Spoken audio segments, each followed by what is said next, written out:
இன்றைக்கி நம்ம பார்க்க போகிறது வித்தியாசமான துவரம்பருப்பு பணியாரம். வெறும் புழுங்கரிசி 100 கிராம், துவரம்பருப்பு 200 கிராம், உப்பு, சோம்பு, வெங்காயம், பச்சை மிளகா, பூண்டு, கொத்தமல்லி தழை, நெய்.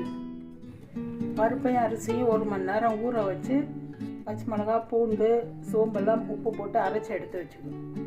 கூட இந்த வெங்காயம் கட் பண்ணி வச்சுக்கிறதையும் போட்டுக்கலாம். கொஞ்சம் கொத்தமல்லி தழை, 1 ஸ்பூன் நெய் இது போட்டு நல்லா கலக்கிடலாம்.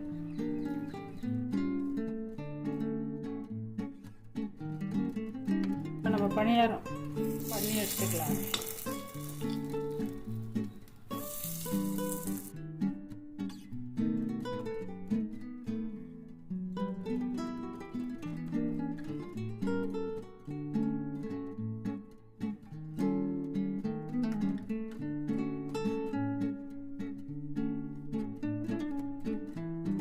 ரெடி ஆகிடுச்சுங்க, நம்ம எடுத்துக்கலாம்.